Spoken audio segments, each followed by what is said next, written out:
Subscribe ಆಗಿ ಜೊತೆಗೆ ಪಕ್ಕದಲ್ಲಿರುವ ಬೆಲ್ ಐಕಾನ್ ಕ್ಲಿಕ್ ಮಾಡಿ.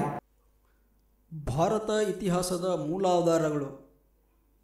ಇತಿಹಾಸವು ಗತಕಾಲದ ಘಟನೆಗಳ ಮತ್ತು ಮಾನವನ ಸಾಧನೆಗಳ ಕಾಲಘಟ್ಟಗಳಲ್ಲಿನ ದಾಖಲೆಯಾಗಿದೆ. ಆದರೆ ಈ ಘಟನೆಗಳನ್ನು ಅಥವಾ ಸಾಧನೆಗಳನ್ನು ಪುನರಾವರ್ತಿಸುವುದಾಗಲಿ ಪುನರ್ನಿರ್ಮಿಸುವುದಾಗಲಿ ಸಾಧ್ಯವಿಲ್ಲ. ಇತಿಹಾಸಕಾರರು ಲಭ್ಯ ಮೂಲಾಧಾರಗಳ ಸಹಾಯದಿಂದ ಗತವನ್ನು ಪುನರ್ರಚಿಸುವ ಪ್ರಯತ್ನ ಮಾಡುತ್ತಾರೆ. ಆದ್ದರಿಂದ ಮೂಲಾಧಾರಗಳಿಲ್ಲದೆ ಇತಿಹಾಸವಿಲ್ಲ. ಮೂಲಾಧಾರಗಳ ಅನ್ವೇಷಣೆ, ಸಂಗ್ರಹ ಮತ್ತು ಅರ್ಥೈಸುವಿಕೆಯು ಇತಿಹಾಸಕಾರರ ಮುಂದಿರುವ ದೊಡ್ಡ ಸವಾಲುಗಳಾಗಿವೆ. ಮೂಲಾಧಾರಗಳು ಇಲ್ಲದೆ ಹೋದಲ್ಲಿ ಐತಿಹಾಸಿಕ ಘಟನೆಗಳು ಬರೀ ಊಹೆಗಳಾಗುತ್ತವೆ ಅಥವಾ ಕಾಲ್ಪನಿಕ ಕಥೆಗಳಾಗುತ್ತವೆ. ಭಾರತ ಮತ್ತು ಕರ್ನಾಟಕ ಇತಿಹಾಸಗಳ ಅಧ್ಯಯನಕ್ಕೆ ವಿವಿಧ ಮೂಲಾಧಾರಗಳು ಲಭ್ಯವಿವೆ.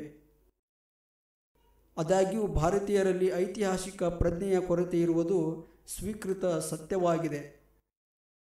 ಭಾರತದ ಪ್ರಾಚೀನ ಭಾಷೆಗಳಾದ ಸಂಸ್ಕೃತ, ಪಾಲಿ, ಪ್ರಾಕೃತ ಮತ್ತು ಅನೇಕ ಪ್ರಾದೇಶಿಕ ಭಾಷೆಗಳ ಮತ್ತು ಖರೋಷ್ಠಿ ಹಾಗೂ ಬ್ರಾಹ್ಮಿ ಮುಂತಾದ ಲಿಪಿಗಳ ಪರಿಪೂರ್ಣ ಜ್ಞಾನವಿಲ್ಲದೆ ಭಾರತೀಯ ಇತಿಹಾಸವನ್ನು ರಚಿಸುವುದು ಇತಿಹಾಸಕಾರರಿಗೆ ತುಂಬ ಕಠಿಣವಾಗುತ್ತದೆ. ಭಾರತದ ಪರಂಪರೆ ಮತ್ತು ಸಂಸ್ಕೃತಿಯ ಆಳವಾದ ಜ್ಞಾನವು ಅವಶ್ಯಕವಾಗಿರುತ್ತದೆ.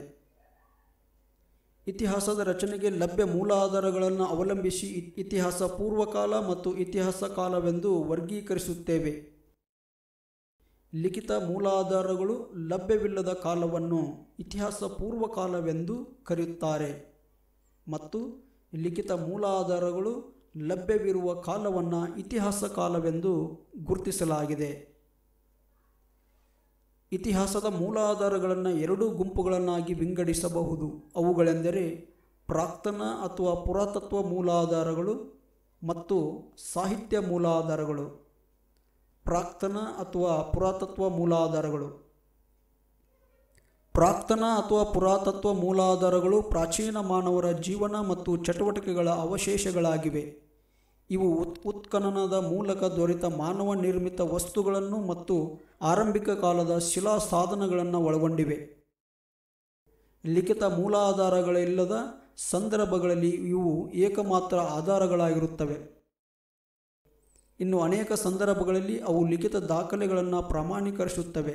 ನಾಣ್ಯಗಳು, ಮುದ್ರೆಗಳು, ಆಭರಣಗಳು, ಸಲಕರಣೆಗಳು, ಶಾಸನಗಳು, ಮಡಿಕೆಗಳು, ಗೃಹೋಪಯೋಗಿ ವಸ್ತುಗಳು, ಜೇಡಿಮಣ್ಣಿನ ಮೂರ್ತಿಗಳು, ಆಯುಧಗಳು, ಚಿತ್ರಗಳು ಮುಂತಾದವುಗಳು ಪ್ರಮುಖ ಪುರಾತತ್ವ ಮೂಲಾಧಾರಗಳಾಗಿವೆ. ಇವು ಇತಿಹಾಸದ ಪುನರ್ರಚನೆಗೆ ಅಮೂಲ್ಯ ಮತ್ತು ಉಪಯುಕ್ತ ಮಾಹಿತಿಯನ್ನು ನೀಡುತ್ತವೆ. ಪುರಾತತ್ವ ಮೂಲಾಧಾರಗಳಲ್ಲಿ ಮುಖ್ಯವಾಗಿ ಕಂಡುಬರುವ ಮೊದಲನೆಯ ಅಂಶ ಉತ್ಖನನಗಳು. ಮೂಲಾಧಾರಗಳನ್ನು ಹೆಕ್ಕಿ ತೆಗೆಯಲು ಕೈಗೊಳ್ಳುವ ವೈಜ್ಞಾನಿಕ ಭೂ ಅಗೆತವನ್ನು ಉತ್ಖನನ ಎಂದು ಕರೆಯುತ್ತಾರೆ.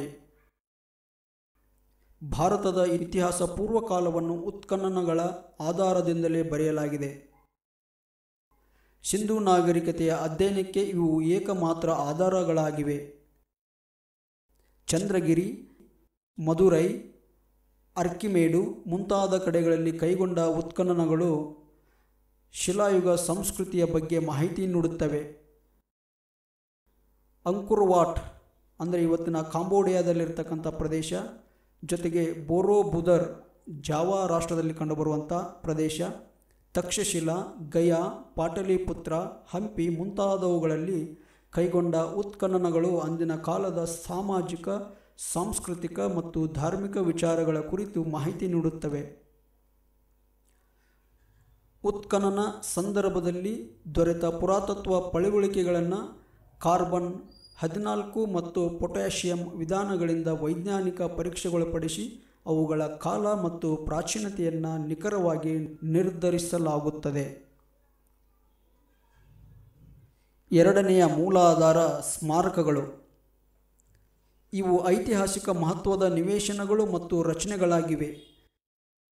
ಕೋಟೆಗಳು, ಅರಮನೆಗಳು, ಗುಹೆಗಳು, ಗುಡಿಗಳು, ಬಸಿದಿಗಳು, ಮೂರ್ತಿಗಳು, ಸ್ತೂಪಗಳು ಮುಂತಾದವು ಸ್ಮಾರಕಗಳ ಉದಾಹರಣೆಗಳಾಗಿವೆ. ಅಜಂತ, ಎಲ್ಲೋರ, ಖಜುರಾಹೋದಲ್ಲಿನ ಗುಹೆಗಳು, ಕೋನಾರ್ಕ್, ಬೇಲೂರು, ಹಳೆಬೀಡು, ಹಂಪಿ ಮುಂತಾದ ಸ್ಥಳಗಳಲ್ಲಿನ ಗುಡಿಗಳು, ವಿವಿಧ ಸ್ಥಳಗಳಲ್ಲಿ ದೊರೆತಿರುವ ಬುದ್ಧ, ಗುಮ್ಮಟೇಶನ ಮೂರ್ತಿ ಮುಂತಾದವುಗಳು ಭಾರತದ ಸಾಂಸ್ಕೃತಿಕ ಪರಂಪರೆಯನ್ನು ಅರ್ಥ ಮಾಡಿಕೊಳ್ಳಲು ಸಹಾಯ ಮಾಡುತ್ತವೆ. ಮುಂದಿನ ಮೂಲಾಧಾರ ನಾಣ್ಯಗಳು. ನಾಣ್ಯಗಳ ಅಧ್ಯಯನವು ನಾಣ್ಯಶಾಸ್ತ್ರವಾಗಿದೆ. ನಾಣ್ಯಗಳ ಕಾಲ, ರಾಜ್ಯವಂಶ, ಆರ್ಥಿಕ ಸ್ಥಿತಿ, ಧರ್ಮ, ಲಿಪಿ ಮತ್ತು ಭಾಷೆಗಳನ್ನು ತಿಳಿಯಲು ಸಹಾಯ ಮಾಡುತ್ತದೆ. ಅಲ್ಲದೆ ಅಂದಿನ ಜನರ ಲೋಹವಿದ್ಯೆ, ಕಲಾಕೌಶಲ್ಯ, ಬಿರುದುಗಳು, ವ್ಯಾಪಾರ ಸಂಬಂಧಗಳು, ರಾಜ್ಯದ ಮೇರೆಗಳ ಬಗ್ಗೆಯೂ ಮಾಹಿತಿ ನೀಡುತ್ತದೆ. ಗುಪ್ತ, ಶಾತವಾಹನ, ಯಾದವ, ವಿಜಯನಗರ ಮುಂತಾದ ರಾಜವಂಶಗಳ ನಾಣ್ಯಗಳು ಉಲ್ಲೇಖನೀಯವಾಗಿವೆ. ಒಂದು ದೇಶದಲ್ಲಿ ದೊರೆಯುವ ಇನ್ನೊಂದು ದೇಶಗಳ ನಾಣ್ಯಗಳು ಆ ಎರಡೂ ದೇಶಗಳ ನಡುವಿನ ವಾಣಿಜ್ಯ ಸಂಬಂಧವನ್ನು ತಿಳಿಸುತ್ತವೆ.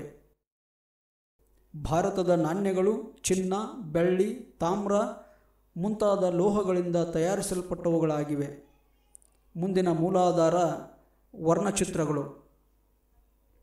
ವಿವಿಧ ಕಾಲಗಳ ವರ್ಣಚಿತ್ರಗಳು ನಮಗೆ ಅಂದಿನ ಕಾಲದ ಸಾಮಾಜಿಕ, ಸಾಂಸ್ಕೃತಿಕ ಮತ್ತು ಧಾರ್ಮಿಕ ವಿಷಯಗಳನ್ನು ಕಣ್ಣಿಗೆ ಕಟ್ಟುವಂತೆ ತಿಳಿಸುತ್ತವೆ. ಉದಾಹರಣೆಗೆ ಅಜಂತಾ ಗುಹಾಲಯಗಳಲ್ಲಿರುವ ಚಿತ್ರಗಳು ಆಳುವ ವರ್ಗ, ನೃತ್ಯ, ಉಡುಗೆಗಳು, ಸಾರ್ವಜನಿಕ ಮನೋರಂಜನಾ ಸಮಾವೇಶ, ಕೇಶಾಲಂಕಾರ, ಉತ್ಸವಗಳು ಮುಂತಾದವುಗಳನ್ನು ತೋರ್ಪಡಿಸುತ್ತವೆ. ಕೆಲವು ಸಂದರ್ಭಗಳಲ್ಲಿ ಅವು ಐತಿಹಾಸಿಕ ಘಟನೆಗಳನ್ನು ನಿರೂಪಿಸುತ್ತವೆ. ಉದಾಹರಣೆಗೆ ಅಜಂತಾ ಗುಹೆಯಲ್ಲಿ 2ನೇ ಪುಲಿಕೇಶಿಯು 2ನೇ ಖುಸ್ರೋವಿನ ದೂತನನ್ನು ಸ್ವಾಗತಿಸುವ ಚಿತ್ರವನ್ನು ಕಾಣಬಹುದು. ಇನ್ನೊಂದು ಪ್ರಮುಖ ಮೂಲಾಧಾರ ಶಾಸನಗಳು. ಶಾಸನಗಳು ಇತಿಹಾಸ ರಚನೆಯಲ್ಲಿ ಅತ್ಯಂತ ಮೌಲ್ಯಯುತ, ಪ್ರಮಾಣಬದ್ಧ ಮತ್ತು ನೇರ ಆಧಾರಗಳಾಗಿವೆ. ಅವು ಸಾಮಾನ್ಯವಾಗಿ ಸಮಕಾಲೀನವಾಗಿದ್ದು ಘಟನೆಗಳಿಗೆ ನೇರ ಸಂಬಂಧ ಹೊಂದಿರುವುದರಿಂದ ಹೆಚ್ಚು ನಂಬಲರ್ಹವಾಗಿವೆ. ಶಾಸನಗಳನ್ನು ಶಿಲೆಗಳು, ಬಂಡೆಗಳು, ಗೋಡೆಗಳು, ಮಣ್ಣಿನ ಮುದ್ರಿಕೆಗಳು, ಕಬ್ಬಿನ ಕಂಬಗಳ ಮೇಲೆ ಮತ್ತು ಕೆಲವನ್ನು ತಾಮ್ರಪಟಗಳ ಮೇಲೆ ಕೆತ್ತಲಾಗಿದೆ. ಭಾರತದಲ್ಲಿ ಈವರೆಗೂ ಸುಮಾರು 75,000ಕ್ಕಿಂತ ಹೆಚ್ಚಿನ ಶಾಸನಗಳು ಲಭ್ಯವಾಗಿವೆ. ಅವು ಸಂಸ್ಕೃತ, ಪಾಲಿ, ಪ್ರಾಕೃತ, ತಮಿಳು, ತೆಲುಗು, ಕನ್ನಡ ಮುಂತಾದ ಭಾಷೆಗಳಲ್ಲಿ ಬರೆಯಲ್ಪಟ್ಟಿವೆ. ಅವು ವಿವಿಧ ಘಟನೆಗಳು, ಮಾರಾಟ ಪತ್ರಾದೇಶಗಳು, ದಾನಪತ್ರ, ಕಾಲಾನುಕ್ರಮ, ರಾಜರ ದಿಗ್ವಿಜಯ ಮುಂತಾದವುಗಳನ್ನು ಕುರಿತಾದ ವಿವರಣವನ್ನು ಹೊಂದಿರುತ್ತವೆ. ಶಾಸನಗಳ ಅಧ್ಯಯನವನ್ನು ಶಾಸನಶಾಸ್ತ್ರ ಎನ್ನುತ್ತಾರೆ. ಸಿಂಧೂ ನಾಗರಿಕತೆಯ ಮುದ್ರೆಗಳ ಮೇಲಿರುವ ಲಿಪಿಯನ್ನು ಸರ್ವಸಮ್ಮತವಾಗುವಂತೆ ಇನ್ನೂ ಓದಲಾಗಿಲ್ಲ.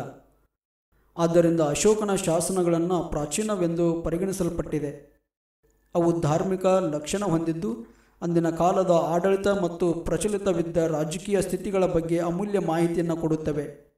ಒರಿಸ್ಸಾ ರಾಜ್ಯದ ಹತಿಗುಂಪಾದಲ್ಲಿರುವ ಕಾರ್ವೇಲ್ ರಾಜನ ಶಿಲಾಶಾಸನವು ಕಾರ್ವೇಲನ ದಿಗ್ವಿಜಯಗಳ ಬಗ್ಗೆ ವಿವರ ನೀಡುತ್ತದೆ. ಹರಿಸೇನನಿಂದ ರಚಿತವಾದ ಅಲಹಾಬಾದ್ ಸ್ತಂಭಶಾಸನವು ಸಮುದ್ರಗುಪ್ತನ ಸಾಧನೆಗಳ ವಿವರಗಳನ್ನು ನೀಡುತ್ತದೆ. ರವಿಕೀರ್ತಿ ರಚಿಸಿದ ಐಹೊಳೆ ಶಾಸನ ಮತ್ತು ಕಾಕುತ್ಸವರ್ಮನ ಹಲ್ಮಿಡಿ ಶಾಸನಗಳು ಕರ್ನಾಟಕ ಇತಿಹಾಸದಲ್ಲಿ ತಮ್ಮದೇ ಆದ ಮಹತ್ವ ಹೊಂದಿವೆ. ಇನ್ನು ಎರಡನೆಯ ಗುಂಪು ಸಾಹಿತ್ಯ ಆಧಾರಗಳು. ಮರದ ತೊಗಟೆ, ತಾಳೆ ಎಲೆ ಮತ್ತು ಕಾಲಾಂತರದಲ್ಲಿ ಕಾಗದದ ಮೇಲೆ ಬರೆದ ಹಳೆಯ ಕಾಲದ ದಾಖಲೆಗಳು ಅಥವಾ ಗ್ರಂಥಗಳನ್ನು ಸಾಹಿತ್ಯಾಧಾರಗಳೆಂದು ಕರೆಯುತ್ತೇವೆ. ಸಾಹಿತ್ಯಾಧಾರಗಳನ್ನು 2 ಭಾಗಗಳಲ್ಲಿ ವಿಂಗಡಿಸುತ್ತಾರೆ: ದೇಶೀಯ ಸಾಹಿತ್ಯ ಮತ್ತು ವಿದೇಶೀಯ ಸಾಹಿತ್ಯಗಳು. ಮೊದಲನೆಯದಾಗಿ ಕಂಡುಬರುವುದು ದೇಶೀಯ ಸಾಹಿತ್ಯ. ದೇಶೀಯ ಲೇಖಕರು, ಬರಹಗಾರರು ಬರೆದ ಬರವಣಿಗೆ ಅಥವಾ ಗ್ರಂಥಗಳನ್ನು ದೇಶೀಯ ಸಾಹಿತ್ಯವೆಂದು ಕರೆಯುತ್ತೇವೆ. ಇದು ಧಾರ್ಮಿಕ ಹಾಗೂ ಲೌಕಿಕ ಸಾಹಿತ್ಯಗಳೆರಡನ್ನೂ ಒಳಗೊಂಡಿದೆ. ಇವು ವಿವಿಧ ಭಾರತೀಯ ಭಾಷೆಗಳಲ್ಲಿ ಕಂಡುಬರುತ್ತವೆ.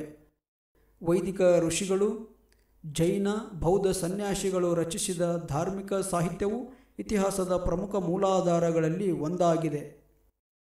ವೈದಿಕ ಅಥವಾ ಬ್ರಾಹ್ಮಣ ಸಾಹಿತ್ಯವು ವೇದಗಳು, ಬ್ರಾಹ್ಮಣಕಗಳು, ಅರಣ್ಯಕಗಳು, ಪುರಾಣಗಳು, ಮಹಾಕಾವ್ಯಗಳು ಮುಂತಾದವುಗಳನ್ನು ಒಳಗೊಂಡಿವೆ. ಇವು ನಮಗೆ ಆರ್ಯರ ಸಮಾಜ, ಧರ್ಮ, ಆಧ್ಯಾತ್ಮ ಮತ್ತು ತತ್ವಜ್ಞಾನದ ಬಗ್ಗೆ ತಿಳುವಳಿಕೆ ನೀಡುತ್ತವೆ. ಬೌದ್ಧ ಸನ್ಯಾಸಿಗಳು ಪಾಲಿ ಭಾಷೆಗಳಲ್ಲಿ ಶ್ರೀಮಂತ ಸಾಹಿತ್ಯವನ್ನು ಅಭಿವೃದ್ಧಿಪಡಿಸಿದ್ದಾರೆ. ಮಹಾಜನಪದಗಳು, ಹಲವಾರು ನಗರಗಳು ಮತ್ತು ಮೌರ್ಯರ ರಾಜರ ಬಗ್ಗೆ ಬೌದ್ಧ ತ್ರಿಪೀಠಕಗಳು ಮಾಹಿತಿಯನ್ನು ನೀಡುತ್ತವೆ. ಜೈನ ಮುನಿಗಳು ಕೂಡ ಪ್ರಾಕೃತ ಮತ್ತು ಪ್ರಾದೇಶಿಕ ಭಾಷೆಗಳಲ್ಲಿ, ವಿಶೇಷವಾಗಿ ಕನ್ನಡದಲ್ಲಿ ಸಂಪದ್ಭರಿತ ಸಾಹಿತ್ಯವನ್ನು ರಚಿಸಿದ್ದಾರೆ. ಅಂಗ ಮತ್ತು ಉಪಾಂಗಗಳು ಜೈನ ಧರ್ಮದ ಧಾರ್ಮಿಕ ಗ್ರಂಥಗಳಾಗಿವೆ. ಜೈನ ವಿದ್ವಾಂಸರಾದ ಪ್ರಭುನಂದಿ, ವಿದ್ಯಾನಂದಿ, ಗುಣಭದ್ರ, ಅಜಿತ ಸೇನಾಚಾರ್ಯ, ಪೂಜ್ಯಪಾದ ಮುಂತಾದವರು ತಮ್ಮ ಬರವಣಿಗೆಯಲ್ಲಿ ಸಾಮಾಜಿಕ ರಾಜಕೀಯ ವಿಚಾರಗಳ ಮೇಲೆ ಬೆಳಕು ಚೆಲ್ಲಿದ್ದಾರೆ. ವಿಶಾಲ ಧಾರ್ಮಿಕ ಸಾಹಿತ್ಯವಲ್ಲದೆ ಜೀವನ ಚರಿತ್ರೆ, ನಾಟಕಗಳು, ಇತಿಹಾಸ, ರಾಜಕೀಯ, ವಿಜ್ಞಾನ, ಗಣಿತ, ಆಯುರ್ವೇದ, ಯೋಗ ಮುಂತಾದ ಲೌಕಿಕ ಸಾಹಿತ್ಯವನ್ನು ಭಾರತೀಯರು ರಚಿಸಿದ್ದಾರೆ. ಅಶ್ವಘೋಷನ ಬುದ್ಧಚರಿತ, ಭಾನಭಟ್ಟನ ಹರ್ಷಚರಿತ, ಚಾಂದ್ ಬರ್ದಾಯಿ ಬರೆದ ಪೃಥ್ವಿರಾಜರಾಸೋ, ಬಿಲ್ಲನನ ವಿಕ್ರಮಾಂಕ ದೇವಚರಿತ, ಕಲ್ಹಣನ ರಾಜತರಂಗಿಣಿ, ಕಾಳಿದಾಸನ ರಘುವಂಶ ಮತ್ತು ಮಾಳವಿಕಾಗ್ನಿಮಿತ್ರ, ವಿಶಾಖದತ್ತನ ಮುದ್ರಾ ರಾಕ್ಷಸ, ಕೌಟಿಲ್ಯನ ಅರ್ಥಶಾಸ್ತ್ರ, ಪಾಣಿನಿಯ ಮಹಾಭಾಷ್ಯ, ಪತಂಜಲಿಯ ಅಷ್ಟಾಂಗ ಯೋಗ ಮುಂತಾದವು ಅವರ ಕಾಲದ ಇತಿಹಾಸದ ಮೇಲೆ ಬೆಳಕು ಚೆಲ್ಲುತ್ತವೆ. ವಿಜ್ಞಾನ ಮತ್ತು ಗಣಿತ ಕೃತಿಗಳಾದ ಆರ್ಯಭಟ್ಟನ ಸೂರ್ಯ ಸಿದ್ಧಾಂತ ಮತ್ತು ರೋಮಕ ಸಿದ್ಧಾಂತ, ಚರಕನ ಚರಕ ಸಂಹಿತೆ, ಸುಶ್ರುತನ ಸುಶ್ರುತ ಸಂಹಿತೆ ಮುಂತಾದವು ಕೂಡ ಗತಕಾಲದ ಪುನರ್ರಚನೆಗೆ ಮಾಹಿತಿಯನ್ನು ಒದಗಿಸಿಕೊಡುತ್ತವೆ. ವಿದೇಶಿಯ ಬರವಣಿಗೆಗಳು.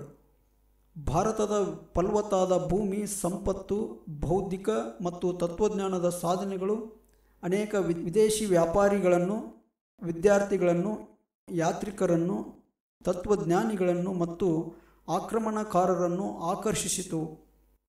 ಅವರಲ್ಲಿ ಅನೇಕರು ಭಾರತದ ಬಗ್ಗೆ ಅನೇಕ ದಾಖಲೆ, ಅನುಭವ ಹಾಗೂ ಅಭಿಪ್ರಾಯಗಳನ್ನು ಬಿಟ್ಟು ಹೋಗಿದ್ದಾರೆ. ಅಂತಹ ಉಲ್ಲೇಖಗಳು ತಮ್ಮದೇ ಆದ ಗುಣದೋಷಗಳನ್ನು ಹೊಂದಿವೆ. ಅವು ಪ್ರಾಥಮಿಕ ಆಧಾರಗಳಾಗಿದ್ದು ಪ್ರಥಮ ಮಾಹಿತಿ ಆಧಾರರ ವಿವರಗಳಾಗಿವೆ. ಇವು ಮಹತ್ವದ ಘಟನೆಗಳ ನಡುವೆ ಇರುವ ಕಂದಕವನ್ನು ತುಂಬಲು ಸಹಾಯ ಮಾಡುತ್ತವೆ. ಆದರೆ ಕಡಿಮೆ ಅವಧಿಗೆ ವಾಸವಾಗಿದ್ದ ವಿದೇಶಿ ಯಾತ್ರಿಕರು ಮತ್ತು ವಿದ್ವಾಂಸರಿಗೆ ಭಾರತೀಯ ಸಂಸ್ಕೃತಿ ಮತ್ತು ರಾಜಕೀಯದ ಸಂಕೀರ್ಣತೆಯನ್ನು ತಿಳಿದುಕೊಳ್ಳುವುದು ಬಹಳ ಕಠಿಣವಾಗಿತ್ತು. ಗ್ರೀಕ್ ರಾಯಭಾರಿ ಮೆಗಾಸ್ತನಿಸನು ತನ್ನ ಇಂಡಿಕಾ ಎಂಬ ಗ್ರಂಥದಲ್ಲಿ ಮೌರ್ಯರ ಕಾಲದ ದಕ್ಷಿಣ ಮತ್ತು ಉತ್ತರ ಭಾರತದ ಬಗ್ಗೆ ಅಮೂಲ್ಯ ಮಾಹಿತಿಯನ್ನು ನೀಡಿದ್ದಾನೆ. ಇನ್ನೊಬ್ಬ ಗ್ರೀಕ್ ಇತಿಹಾಸಕಾರನಾದ ಟಾಲ್ಮಿಯು ತನ್ನ ಜಿಯೋಗ್ರಫಿ ಎಂಬ ಗ್ರಂಥದಲ್ಲಿ ಪ್ರಾಚೀನ ಭಾರತದ ವಾಣಿಜ್ಯ ಸಂಬಂಧಗಳ ಬಗ್ಗೆ ವಿವರ ನೀಡುತ್ತಾನೆ. ಅನಾಮಿಕ ಗ್ರೀಕ್ ಲೇಖಕನ the Periplus of Erythraean Sea ಎಂಬ ಗ್ರಂಥವು ಭಾರತದ ಕಡಲು ತೀರದ ನಗರಗಳು, ರಾಜ್ಯರು ಮತ್ತು ಉತ್ಪಾದನೆಗಳನ್ನು ಉಲ್ಲೇಖಿಸುತ್ತವೆ. ಪ್ಲೀನಿ ಎಂಬ ರೋಮನ್ ಇತಿಹಾಸಕಾರನ ನ್ಯಾಚುರಲ್ ಹಿಸ್ಟೋರಿಯಾ ಎಂಬ ಗ್ರಂಥವು ಭಾರತ, ರೋಮ್ಗಳ ಸಂಬಂಧ ಮತ್ತು ಅಂದಿನ ಭಾರತದ ರಾಜಕೀಯ ಸ್ಥಿತಿಯ ಕುರಿತು ವಿವರಿಸುತ್ತದೆ. ಚೀನಾದ ಯಾತ್ರಿಕರಾದ ಫಾಹಿಯಾನ್, ಹುಯನ್ಸಾಂಗ್ ಮತ್ತು ಇತ್ಸಿಂಗರು ಬಹಳಷ್ಟು ಉಪಯುಕ್ತ ಮಾಹಿತಿಗಳನ್ನು ಒದಗಿಸಿದ್ದಾರೆ. ಸಾಮಾನ್ಯ ಶಕ 5ನೇ ಶತಮಾನದ ಆರಂಭದಲ್ಲಿ ಭೇಟಿ ಕೊಟ್ಟ ಫಾಹಿಯಾನನು ಭಾರತದ ಅನೇಕ ನಗರಗಳ ಬಗ್ಗೆ ಮತ್ತು ಅಶೋಕನ ಅರಮನೆಯ ಬಗ್ಗೆ ಕಣ್ಣಿಗೆ ಕಟ್ಟುವಂತೆ ವಿವರಣೆಯನ್ನು ನೀಡಿದ್ದಾನೆ. ಅವನು ಗುಪ್ತರ ಆಡಳಿತದ ಬಗ್ಗೆಯೂ ಮಾಹಿತಿ ನೀಡಿದ್ದಾನೆ. ಹುಯನ್ಸಾಂಗನು ಸಾಮಾನ್ಯ ಶಕ 7ನೇ ಶತಮಾನದಲ್ಲಿ ಭಾರತಕ್ಕೆ ಭೇಟಿ ನೀಡಿದನು ಮತ್ತು ಸುಮಾರು 18 ವರ್ಷಗಳ ಕಾಲ ವ್ಯಾಪಕ ಪ್ರವಾಸ ಕೈಗೊಂಡನು. ಇವನು ತನ್ನ ಗ್ರಂಥಗಳಾದ ಶಿಯುಕಿಯಲ್ಲಿ ಅಮೂಲ್ಯ ಮಾಹಿತಿಯನ್ನು ಒದಗಿಸಿದ್ದಾನೆ. ಇವನು ಹರ್ಷವರ್ಧನ ಮತ್ತು ಇಮ್ಮಡಿ ಪುಲಕೇಶಿಯರ ಆಸ್ಥಾನಕ್ಕೆ ಭೇಟಿ ನೀಡಿದ್ದನು. ಅಂದಿನ ಕಾಲದ ಧರ್ಮ, ಶಿಕ್ಷಣ, ಸಮಾಜ ಮತ್ತು ಆಡಳಿತದ ಬಗ್ಗೆ ಉಜ್ವಲವಾದ ಚಿತ್ರಣ ನೀಡಿದ್ದಾನೆ. ನರ್ಮದಾ ನದಿ ಯುದ್ಧ ಮತ್ತು ಹರ್ಷವರ್ಧನನ ಸೋಲಿನ ಬಗ್ಗೆ ದಾಖಲಿಸಿದ್ದಾನೆ. ಇತ್ಸಿಂಗನು ಸಾಮಾನ್ಯ ಶಕ 7ನೇ ಶತಮಾನದ ಕೊನೆಯ ದಶಕದಲ್ಲಿ ಭಾರತಕ್ಕೆ ಭೇಟಿ ನೀಡಿದನು. ಈತ ಭಾರತದಲ್ಲಿ ವ್ಯಾಪಕ ಪ್ರವಾಸ ಕೈಗೊಂಡು ಇಲ್ಲಿನ ನಗರಗಳಾದ ರಾಜಗೃಹ, ಕಾಶಿ ಮತ್ತು ನಳಂದ ಕುರಿತು ಮಾಹಿತಿ ನೀಡಿದ್ದಾನೆ. ಮುಸ್ಲಿಂ ಬರಹಗಾರರು ಮತ್ತು ಇತಿಹಾಸಕಾರರು ಸಹ ಅಮೂಲ್ಯ ಮಾಹಿತಿಯನ್ನು ಕೊಟ್ಟಿದ್ದಾರೆ. ಫಿರ್ದೋಸಿಯ ಶಹನಾಮ, ಬಾಬರನ ಬಾಬರ್ನಾಮ, ಜಹಾಂಗೀರನ ಜಹಾಂಗೀರ್ನಾಮ, ಅಬುಲ್ ಫಜಲನ ಅಕ್ಬರ್ನಾಮ ಮುಂತಾದವು ಪ್ರಮುಖ ಬರಹಗಳಾಗಿವೆ. ಅರಬ್ ಪ್ರವಾಸಿಗರಾದ ಸುಲೈಮಾನ್ ಅಲ್ಬೋರಿನಿ ಮತ್ತು ಇಬ್ನ್ ಬತೂತರು ಭಾರತದ ಇತಿಹಾಸದ ಬಗ್ಗೆ ದಾಖಲೆ ಬಿಟ್ಟು ಹೋಗಿದ್ದಾರೆ. ಇಟಲಿಯ ನಿಕೋಲೋ ಕಾಂಟಿ, ಪರ್ಷಿಯಾದ ಅಬ್ದುಲ್ ರಜಾಕ್, ಪೋರ್ಚುಗಲ್ಲಿನ ಬಾರ್ಬೋರಸ್ ಮತ್ತು ಡೊಮಿಂಗೋ ಪೇಸ್, ರಷ್ಯಾದ ನಿಕಿಟಿನ್ ಮುಂತಾದವರು ವಿಜಯನಗರ ಮತ್ತು ಬಹುಮನಿಗಳ ಇತಿಹಾಸದ ಬಗ್ಗೆ ಸಾಕಷ್ಟು ಮಾಹಿತಿ ನೀಡಿದ್ದಾರೆ. ಹೀಗೆ ಇಡೀ ಭಾರತದ ಇತಿಹಾಸವನ್ನು ಅಧ್ಯಯನ ಮಾಡಲು ನಮಗೆ ಮೂಲಾಧಾರಗಳು ಪ್ರಮುಖವಾಗಿ ಕಂಡುಬರುತ್ತವೆ. ಅವುಗಳಲ್ಲಿ ಮುಖ್ಯವಾಗಿ ಪ್ರಾಕ್ತನ ಮೂಲಾಧಾರಗಳಾಗಿರ್ಬೋದು, ಸಾಹಿತ್ಯ ಮೂಲಾಧಾರಗಳಾಗಿರ್ಬೋದು. ಇವುಗಳು ಕೂಡ ಇತಿಹಾಸದ ಒಂದು ಅಧ್ಯಯನಕ್ಕೆ ಪೂರಕವಾದಂಥ ಅಂಶಗಳಾಗಿವೆ. ಧ್ವನಿಮುದ್ರಣ ಎಂ ಬಿ ಬಡಿಗೇರ್, ಇತಿಹಾಸ ಉಪನ್ಯಾಸಕರು.